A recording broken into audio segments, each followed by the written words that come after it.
त्याच्यामुळे स्वतःच्या पक्षामध्ये त्यांनी लक्ष घातलं पाहिजे. दुसरी मला एक काही नेते मंडळींना विनंती करायची आहे. काल जेव्हा मी नागपूरमधनं असं सांगितलं की 8 आमदार हे माझ्या संपर्कात आहेत, तर एका नेत्यानं माझ्यावर टीका केली. मी आजही जाहीरपणानं सांगतो की वैयक्तिक टीकेवर येऊ नये. मी देखील तुमच्याबरोबरच काम केलेलं आहे. फक्त मी संयमी आहे, याचा अर्थ हतबल नाही. मी वयाचा मान राखतो. वयाचा मान राखून काही गोष्टी बोलत असतो. घरापर्यंत जर पोहोचणार असाल तर माझ्याकडे प्रत्येकाची जंत्री आहे. त्याच्यामुळे त्यांनी टीका केली म्हणून मला अजिबात राग आलेला नाही. परंतु माझं म्हणणं आहे की राजकारणामध्ये काही संकेत असतात, काही संस्कार असतात. काही लोक ते विसरलेलेच आहेत आणि ज्यांनी संस्कार विसरलेत त्यांनी संस्काराच्या गोष्टी आम्हाला सांगण्याची गरज नाही आणि वैयक्तिक मला देखील सांगण्याची आवश्यकता आहे. परवा कोणीतरी अदखलपात्र कोकणातला एक नेता म्हणाला की किरण सामंतांनी राणेंनी दम दिला म्हणून उमेदवारी मागे घेतली. पहिली गोष्ट, कुठेही उमेदवारीचा दावा आम्ही सोडलेला नाही. शिवसेना म्हणून, महायुतीतले उमेदवार म्हणून आजही आमचा दावा कायम आहे. कालच मी मुख्यमंत्री मोदयांशी, उपमुख्यमंत्री मोदयांशी रात्री 12 वाजता या संदर्भात चर्चा केलेली आहे. त्याच्यामुळे महायुतीचाच उमेदवार निवडून जाणार याच्याबद्दल तिळमात्रही शंका नाही.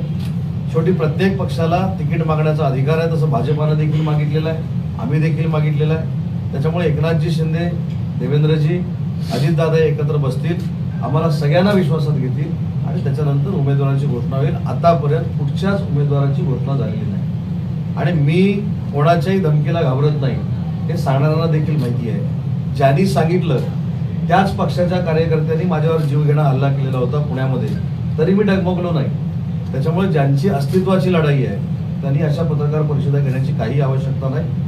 नारायणराव राणे असतील, उदय सामंत असतील, किरण सामंत असतील, निलेश राणे असतील, नितेश राणे असतील, रवी चव्हाण असतील, हा आमचा आपापसातला मामला आहे. आमचा आम्ही काय असेल ते निस्तारू.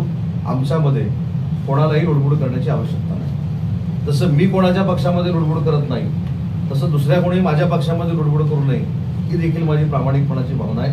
आणि म्हणून मला असं वाटतं की महायुतीनं जर स्पष्ट केलेलं आहे की महायुती करूनच आम्ही लढणार आहोत, महायुतीचेच उमेदवार असणार आहेत, त्याच्यामुळं कोण उमेदवार द्यायचा, कसा द्यायचा, कोण निवडून येणार आहे हे सगळे नेते ठरवतील ना.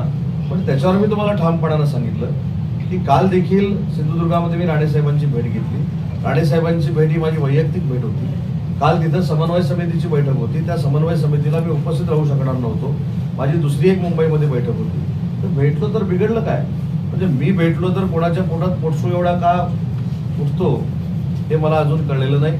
त्याच्यामुळे ज्यांनी स्वतःचा पराभव हा निश्चित केलेला आहे त्यांनी अजिबात आमच्यावर टीका करण्याची आवश्यकता नाही. आज देखील मला रत्नागिरीमध्ये आल्यानंतर कळलं, कारण मी पदाधिकाऱ्यांची बैठक घेतो म्हणून सांगितल्यानंतर बैठक होऊ नये अशा सूचना दिलेल्या असताना देखील मी जेव्हा रत्नागिरीमध्ये आलो त्यावेळी मला कळलं की आमचे सगळे पदाधिकारी जमणार आहेत. मी तुमच्या पत्रकार परिषदेमधनं पदाधिकाऱ्यांच्या देखील बैठकीला जाणार आहे. पण ती आता बैठक राहिलेली नाही, मला वाटतं जाहीर सभाच झालेली आहे.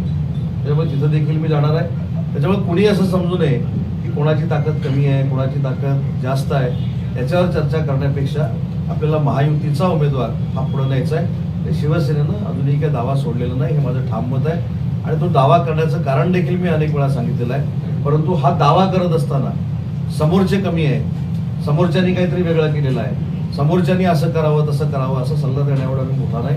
आणि म्हणून मला सांगायचं की महाराष्ट्राच्या राजकारणामध्ये ज्यांच्या समोर ताकदच उरलेली नाही अशा लोकांना सल्ले देण्याची विरोधकांची अजिबात आवश्यकता नाही. आता जळगावमधलं आपण एक भाषण बघितलं. खरं तर अजितदादा आल्यानंतर गद्दार आणि खोके काही लोक शब्द विसरले होते. आज परत गद्दार, खोके, असं तसं. पण सभेला माणसं किती होती?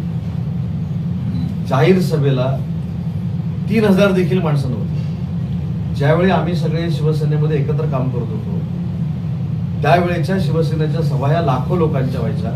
आता 1 ते 1,500 लोकांच्या व्हायला लागलेल्या आहेत. आणि त्यांना सक्षम करण्यासाठी, त्यांना मॉरल सपोर्ट देण्यासाठी ज्या पद्धतीनं शब्दप्रयोग केले जात आहेत याचा सगळा बदला मतदार मतदानातनं घेणार आहेत. आणि आजही ठामपणानं सांगतो की 45 पेक्षा जास्त जागा त्या महायुतीच्या निवडून येणार आहेत. उमेदवारी दाखल अर्ज करायला काही दिवस शिल्लक राहिले असताना रत्नागिरी सिंधुदुर्गात तेवढा कधीपर्यंत सुटेल? दुसरा टप्पा, तिसरा टप्पा, चौथा टप्पा, 5वा टप्पा असे अनेक टप्पे आहेत. रत्नागिरीची जागा ही 3ऱ्या टप्प्यामध्ये आहे. आपल्याला कदाचित माहिती असेल की वाशिम आणि यवतमाळ आणि हिंगोली आजचा शेवटचा दिवस आहे. काल त्याच्यावर फायनलायझेशन झालं आणि आज फॉर्म भरले. त्याच्यामुळं मला असं वाटतं की फॉर्म भरायला भरपूर वेळ आहे, विचार करण्यासाठी भरपूर वेळ आहे. त्याच्यामुळे योग्य निर्णय नेते मंडळी घेतील याची आम्हाला पूर्ण खात्री आहे. दादा असं बोलले होते की या मतदारसंघामध्ये भाजपचा दावा आहे, भाजपचाच उमेदवार असेल. माझी पण राजकारणात आता 25 वर्ष चव्हाणसाहेब झालेली आहे. दादा काय म्हटले याच्यापेक्षा ही माझी पत्रकार परिषद आहे. मी सांगितले की शिवसेना काही लॉजिकनं ही जागा आपल्याकडे मागते, आमचा देखील दावा काय आहे. एकदा 2-3 दिवसात किरण सामंत यांचं नाव जाहीर होईल अशी आपल्याला अपेक्षा, विश्वास, खात्री. शिवसेनेनं धनुष्यबाणावर ही जागा मिळावी हा आग्रह मुख्यमंत्री महोदयांकडे, उपमुख्यमंत्री महोदयांकडे, दोन्ही उपमुख्यमंत्री महोदयांकडे, भाजपच्या प्रदेशाध्यक्षांकडे माझं जे काय म्हणणं आहे ते कार्यकर्त्यांचं म्हणणं मी मांडलेलं आहे आणि त्याच्यातनं योग्य तो निर्णय लवकरात लवकर होईल. सर, महायुतीचा उमेदवार नेमका कधी जाहीर होणार? म्हणजे आता 2-3 दिवसात होणार होता. आज दुसरा टप्पा संपलाय. मला असं वाटतं की 4 तारखेला दुसरा टप्पा फॉर्म भरायचा होता, संपलेला आहे. तिसरा टप्पा हा 12 तारखेपासून 19 तारखेपर्यंत आहे. त्याच्यामुळं अजून वेळ आहे. तुम्हाला पण चर्चा करायला वेळ आहे, तुम्हाला पण सूत्रांकडची माहिती घ्यायला वेळ आहे, तुमच्याकडे चर्चा म्हणून मला पण भरपूर वेळ आहे, आम्हाला पण भरपूर. पण आजची याच्यामध्ये बैठक एक गोष्ट होते, आजची बैठक याच्यामध्ये एक गोष्ट होती की कार्यकर्त्यांमध्ये संभ्रमाचं वातावरण जे आहे ते पाहायला मिळते. दोन्ही पक्ष, महायुतीमधल्या दोन्ही पक्षातल्या शिवसेनेचे कार्यकर्ते आणि पदाधिकारी हे अतिशय मॅच्युअर्ड आहेत. माझ्यासारख्या कार्यकर्त्याला त्यांनी 4 वेळा निवडून दिलेला आहे. मी घेतलेला प्रत्येक निर्णय त्यांनी मान्य केलेला आहे. त्याच्यामुळे मला असं वाटतं, बाकीच्यांचं मला माहीत नाही, पण शिवसेनेचे पदाधिकारी, शिवसेनेचे कार्यकर्ते, शिवसेनेचे शिवसैनिक हे अतिशय परिपक्व राजकारणी आहेत. ज्या दिवशी जागा जाहीर होईल त्याच्या पुढच्या दिवसात ते रिझल्ट देईल. पत्रकार परिषदेत खाली होणारी बैठक वजा सभा ही शक्ती परिषद आम्ही समजायचं हे का? मला जर शक्ती प्रदर्शन करायचं झालं असतं तर मी प्रमोद महाजनवर कसं करतो हे आपण बघितलेलं आहे. चंपकवर कसं करतो हे देखील मी आपण बघितलेलं आहे. शक्ती प्रदर्शन मला वैयक्तिकरित्या करायचं असतं तर मी विवेकचा हॉल घेतला नसता, मी चंपक मैदान घेतलं असतं. त्याच्यामुळे शक्ती प्रदर्शनासाठी ही बहुतेक मला असं वाटतं की मिटिंग नाही. मी पदाधिकाऱ्यांचं ऐकून घेईन आणि मला जे काय सांगायचं ते पदाधिकाऱ्यांना सांगेन. कार्यकर्त्यांनी आग्रह केला पाहिजे काय जे चिन्ह मिळेल त्याच्यावर लढवा, तर काय भूमिका आहे? आधी मला कार्यकर्त्यांची बोलू देतो. या 2 जिल्ह्यामध्ये मिळून भाजपचा फक्त एक आमदार आहे. मग तुमच्याशी जी काही चर्चा आहे त्यांच्यावर कसं मानतो, त्या कुठल्या मुद्द्यावर तेवढं म्हणतात? या मुद्द्यावर पण होते ना चर्चा, जास्त बोलत नाही. तर 2 दिवसापूर्वी अचानक भाजपने एवढं मोठं शक्ती प्रदर्शन केलं रत्नागिरीमध्ये. त्या मागचं दादांची उमेदवारी अंतिम की आजची इशारा काय मला तुम्ही नेमकं? असे किती उलटे सुलटे प्रश्न विचारले की विचारायला सांगितले मला माहिती नाही. माझं म्हणणं असं की त्यांनी त्यांचा पक्ष वाढवण्यासाठी, त्यांची ताकद वाढवण्यासाठी जर वाहू का आम्ही महायुतीमध्ये आहोत, ज्यावेळी उमेदवार जाहीर होतील त्यावेळी सगळे एकत्र करू ना. आणि त्या महायुतीच्या बॅनरवर देखील अलिमिया काजी साहेब कदाचित मला बघायला मिळालं असेल की नाही मला माहित नाही, माझा देखील फोटो होता आणि दीपक केसरकरांचा देखील होता. तर तुम्हाला अजिबात चिंता करायची आवश्यकता नाही. शिवसेनेला किती जागा मिळतील? शिवसेनेला या महायुतीमध्ये सन्मानपूर्वक जागा मिळतील, आमच्या अपेक्षेप्रमाणे जागा मिळतील आणि याच्यातनं चांगला संदेश पूर्ण कार्यकर्ते. आम्ही नेहमी आक्रमक उदय सामंत पाहिजे, पण गेल्या 8 दिवसापूर्वी आली आपण शांत. त्या शांतता राज काय हल्ली आवाज नाही, काय नाही म्हणजे किमान जरा शांतता दिसते. म्हणजे मागचं राज काय पण माझ्या 25 वर्षाच्या राजकीय कारकिर्दीमध्ये आक्रमकता अलिमिया काजी साहेबांना कधी दिसली त्यांचा नवीन चॅनल झाल्यानंतर दिसावी असं त्यांना वाटतंय, मला माहित नाही. मी 25 वर्षापूर्वी राजकारणात ज्यावेळी आलो तेव्हा पण असा होतो, आता पण असा आहे. कदाचित तुम्ही बदलला असेल, मला माहिती. ठाणे कल्याणबाबत कितपत प्रगती झालेली आहे? ठाणे, कल्याण डोंबिवली, ठाणे, पालघर, साऊथ मुंबई आणि रत्नागिरी सिंधुदुर्ग याच्यावर चर्चा सुरू आहे. लवकरात लवकर निर्णय होईल. काही ठिकाणी उमेदवार बदलावे लागले, कशामुळे काय लोकांना? नाही, उमेदवार बदललेले नाही आहेत. आपलं लक्षात आलं असेल, उमेदवार बदललेले नाही आहेत. बाबूराव म्हणून आमचे जे उमेदवार जिल्हा प्रमुख आहेत शिवसेनेचे, त्यांना हिंगोली दिलेला आहे. आणि यवतमाळ वाशिम हे जे विद्यमान खासदार होते हेमंत पाटील साहेब, त्यांच्या पत्नीला त्यांचं माहेर तिथं असल्यामुळे त्यांना दिलेलं आहे. त्याच्यामुळे फक्त जागांची अदलाबदल झालेली आहे. कुठे हेमंत पाटील साहेबांना डावललंय किंवा अशातलं काहीच बघा. पण भावना गवळींचं तिकीट कापण्यात आलं. भावना गवळींचं खासदार उन्मेष पाटलांचं पण पाहिजे आपले, गोपाळ शेट्टी साहेबांचं पण काम. पाच आपले खासदार प्रत्येक वेळी ते भाजप कोणते नाही, पिक्चर सनी देओलचं पण काम. कसं आहे? भाजप आक्रमण करते शिवसेनेवर, हा? भाजप शिवसेनेवर आक्रमण करते किंवा अतिक्रमण करते असं वाटतं. बंगला बिंगला म्हणून काम केलं. साहेब, त्याला जोडूनच मला प्रश्न आहे. सर्वेचा आधार घेऊन भाजप सांगतं इथे उमेदवारी हा निवडून येईल, तो निवडून येईल, आपल्या पत्रात जास्त पाडण्याचा प्रयत्न करते. हा मला सर्वे असं वाटतं नेमका या ह्या मतदारसंघात सर्वेचा आधार तुमच्यापर्यंत घेऊन- आलेल्या चर्चा आहेत, तुम्हाला सूत्राने दिलेली माहिती असं कुठेही होत या नाही. ठिकाणी कोण सर्वेचा आधार घेऊन मी बोलतंय? काय सांगितलं की शिवसेनेला सन्मानपूर्वक जागा दिल्या जातील.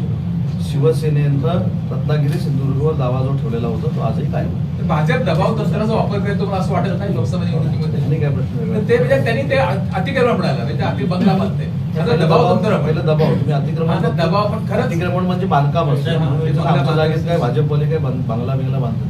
साहेब, शिवसेनेचा दावा आहे या मतदारसंघावर, परंतु आपलेच एक मंत्री सहकारी मंत्री दीपक केसरकर यांची भूमिका काहीशी वेगळी दिसते. कालची मुलाखत बघितली का दीपक हे पूर्वी त्यांनी काल मागणी देखील केली होती. प्रश्नाचं उत्तर काल दोन्ही त्यांनी वारंवार बदलते ना.